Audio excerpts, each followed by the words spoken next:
Services, Ronald Lamola, will officially open the newly upgraded C-Max High-Security Correctional Facility. According to the department, the upgraded Maximum Correctional Center has a bed capacity of 284.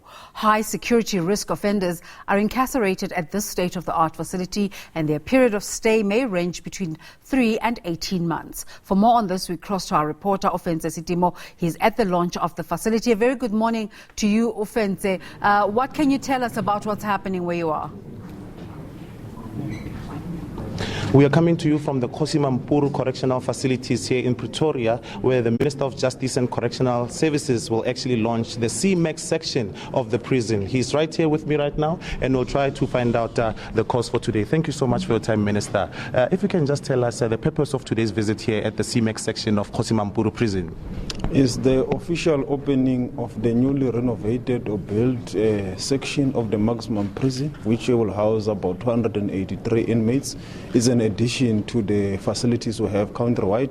As you are well aware, we've got challenges of overcrowding, but this space is also a maximum prison where you have the hardened, very serious criminals or inmates who have been scrutinized so that they can be only in these facilities for behavioral modification, as you have seen as you moved around, so that a person who is taken here is modified to behave properly, to be disciplined in the cells, so that when we do finally take him out of to the other facilities which are not maximum prisons, he behaves properly, he follows the rules, or she ensures that she is within the lines of disciplines in terms of the Correctional Services Act. So this is a facility that ensures that we knock sense into the inmates.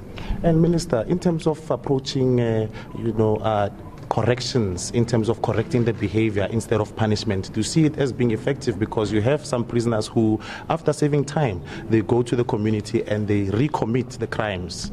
As you have heard, in this facility, it is very effective because after they've been here, they behave properly, and they've also been taken through various processes, psychologists, social workers, all kinds of assessment of the mind, of the body.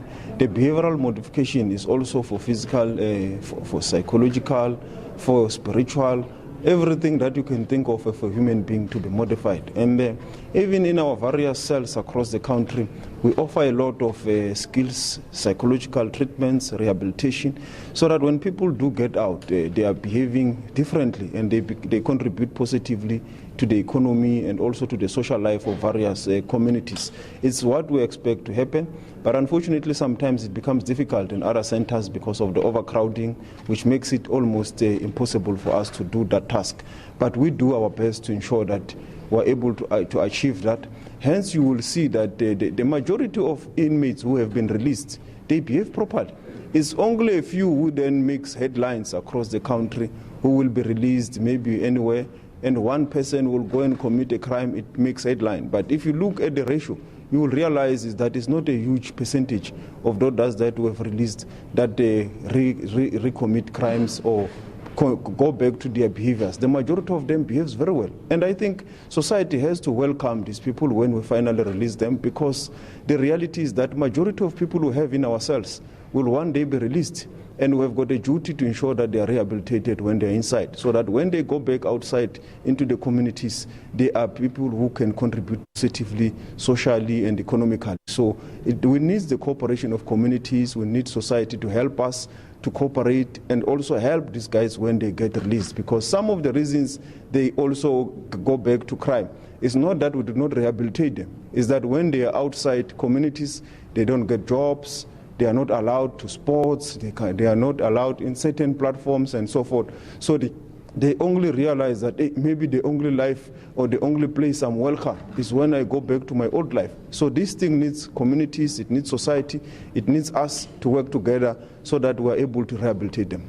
And in 2006, Ananias Mati actually successfully broke out of the C-Max section of the Kosimampuru section of the prison. What enhancement have you made to avoid a repeat of the breakout?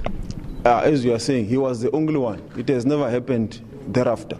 Neither that he was the only one. It has never happened before. It will never happen again. And if we look at the renovations here, they also respond to some of those challenges. It was also a good pointer to us on the issues that we may need to correct, the spaces that he explored, and how he moved out of the place. I've just been informed that the story of a Vaseline was not true. He just exploited an easy hole where he could be able to get out.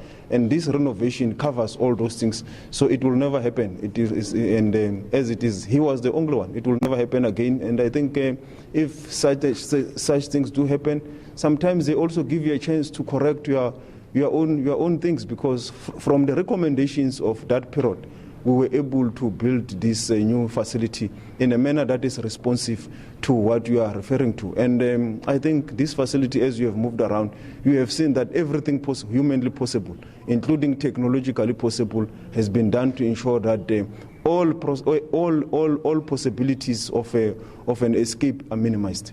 Thank you very much. That was Justice and Correctional Services Minister Ronald Lamola actually saying that they've strengthened the security of the C-Max section of the Kosimampuru prison to such an extent that as much as in 2006, Ananias Mati was able to break out. That won't be the case this time around. With that, it's back to studio.